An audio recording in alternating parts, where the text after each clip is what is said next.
Third point, why Laplace transform? The first point, to convert integral differential equation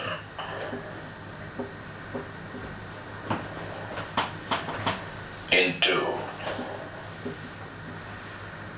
linear algebraic.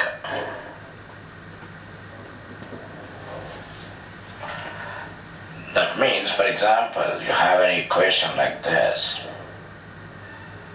V of t is equal to Ra of t,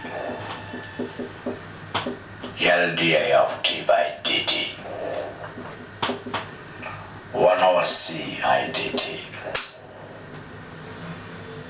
This is integral differential equation,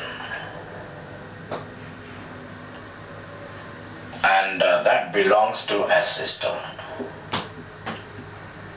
Any system can be represented as integral differential equation. That too, a linear system.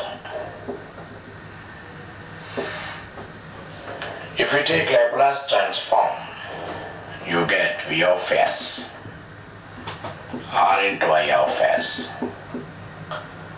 L into s into I of s minus I of 0 plus I of s by cs if it is 0 to t. So what happened finally? Everything is converted into algebraic form. Then it will be very easy to solve for I of s. That's why the first advantage, we can also say why Laplace or advantages of Laplace.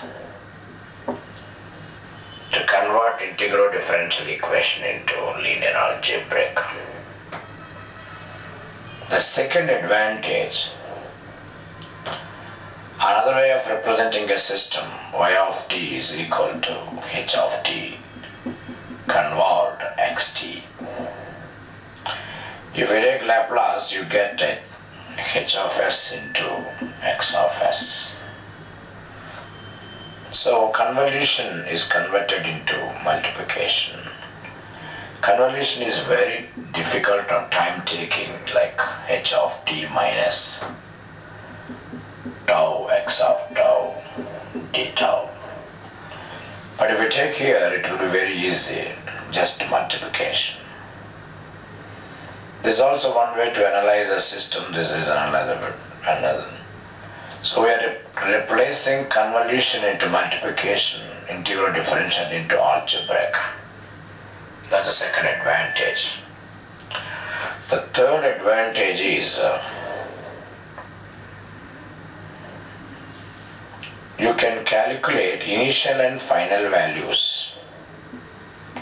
That's called initial value theorem.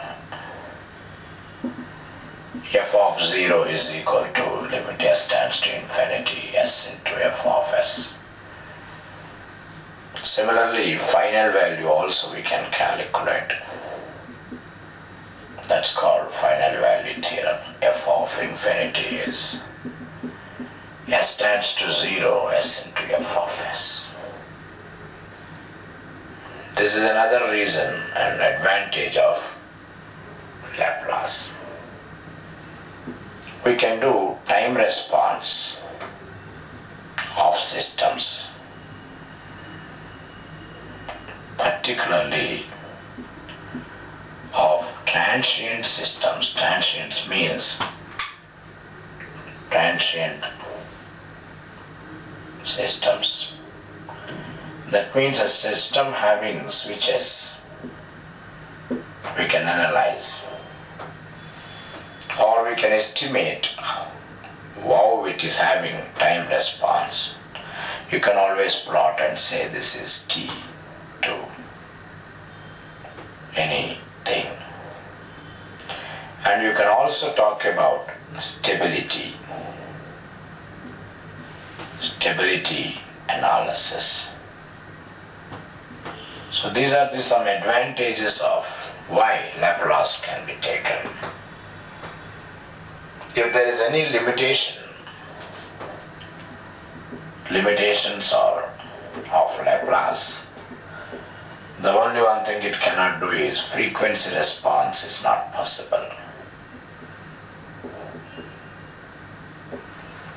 That means you cannot draw frequency versus some gain, not possible. Like frequency response is not possible, phase response we don't do. Phase response, or like we gain margin and phase margin we can't do. So anything related to frequency we don't do. Anyway, the remedy for this is Fourier transform. So in a nutshell, Laplace is for non-sinusoidal. Fourier is for sinusoidal. Non-sinusoidal input, sinusoidal input.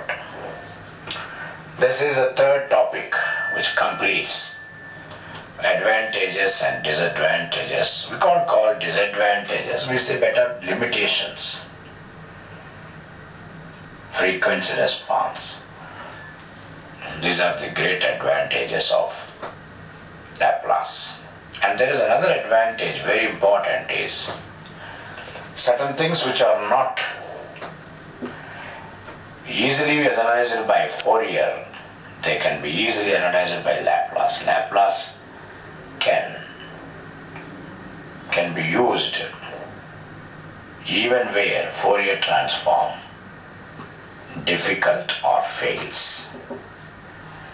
The best example is u of t. Fourier transform is very difficult here, but Laplace transform is very easy.